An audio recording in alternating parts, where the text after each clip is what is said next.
La parole est à Monsieur Alain Chrétien.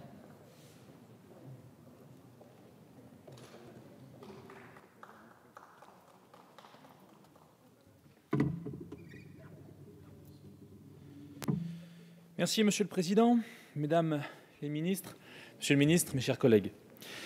Lors de l'examen de la première partie du budget, je vous ai exposé la règle des 4 C.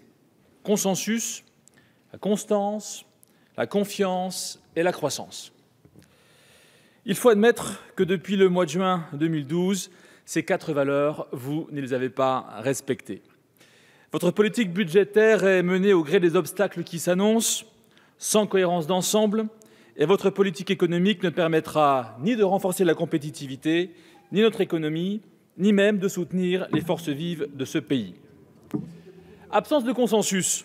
Vous avez commencé par le briser en réactivant les luttes entre les uns et les autres, en menant la vie rude aux chefs d'entreprise, en posant notre pays en victime face à l'euro, en menant une politique opposant les hauts revenus et ceux qui créent des richesses à ceux qui en ont moins.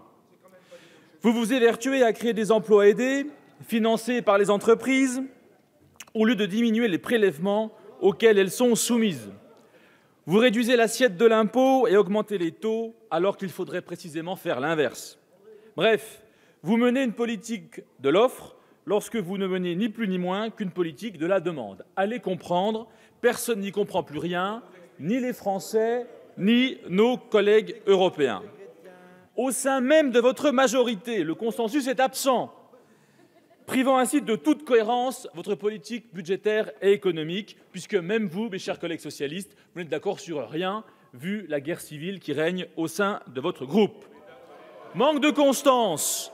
Les objectifs mis en avant dans le projet annuel de performance se traduisent dans les chiffres. 386 millions d'euros en moins sur les crédits affectés à cette mission entre 2014 et 2015. Il y a là une vraie différence entre les annonces et les actes. Votre budget est malheureusement à l'image de votre politique. Vous prétendez relancer l'économie locale, mais avec quoi? Les collectivités locales, vecteurs essentiels de l'investissement, sont à nouveau ponctionnées de 3,7 milliards cette année. Quant au FISAC, ces crédits sont passés de 41 millions d'euros en 2012 à 19 millions d'euros 3 ans plus tard. On se rend compte que le gouvernement a reconnu son erreur puisqu'il nous proposera dans quelques minutes des modifications pour revenir à un niveau qui n'est pas acceptable et qui est déjà bien meilleur. Malgré tout, vous avez aussi supprimé l'affectation de la TASCOM, la taxe sur les grandes surfaces, au crédit du FISAC, alors que cet abondement aurait été bien judicieux pour maintenir ces crédits. Pire, votre politique économique se résume à une succession de signaux contradictoires. Vous ne cessez d'affirmer que le retour de la croissance passera par le soutien aux entreprises, mais vous adoptez mardi dernier, en catimini, un amendement prévoyant d'assujettir les dividendes versés aux dirigeants de SA et de SAS au paiement des cotisations sociales. Comment mieux démontrer votre hostilité aux entrepreneurs et à l'envie d'investir, sinon en procédant ainsi ? Alors que les dividendes sont déjà soumis à l'impôt sur le revenu et aux prélèvements sociaux au taux de 15,5%. Si le PLFSS était adopté en l'état, certains entrepreneurs et chefs d'entreprise verraient leur taux d'imposition passer à 60%. Perte de confiance de ces entrepreneurs en procédant ainsi, mes chers collègues. Vous leur sapez le moral et vous sapez le moral de tous ceux qui entreprennent dans notre pays. Perte de confiance des Français, lesquels anticipent déjà une hausse des prélèvements en augmentant l'épargne de précaution, autant qu'ils le peuvent, à l'annonce des nouvelles ponctions fiscales dans le prochain collectif budgétaire, le PLFR, que vous allez nous proposer dans quelques semaines.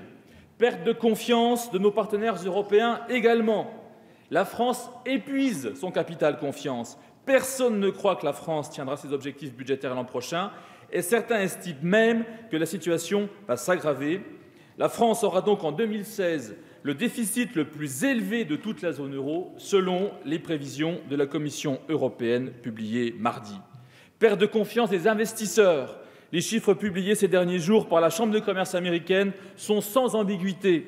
Les investisseurs américains, qui sont les premiers investisseurs dans l'Hexagone, ne sont plus que 12%, autant que la cote de popularité du président, à avoir une perception positive de la France par rapport à d'autres destinations d'investissement. Quand on sait qu'ils étaient 56% en 2011, la chute de l'image de la France est spectaculaire. La croissance, enfin, basée sur une prévision difficilement crédible, 1% en 2015, 0,4% en 2014, ce budget est mort-né si l'on en croit l'avis du Haut Conseil des finances publiques. Promettre la croissance paraît irréaliste à politique inchangée. Encore faudrait-il changer de logiciel et parler une nouvelle langue, une langue qui ne soit pas la langue de la dépense publique. Alors, mes chers collègues socialistes, qu'attendez-vous pour réformer le marché du travail, simplifier le maquis des aides, alléger la fiscalité et le poids démesuré de l'administration dans l'économie? Je vous remercie. Merci, mon cher collègue.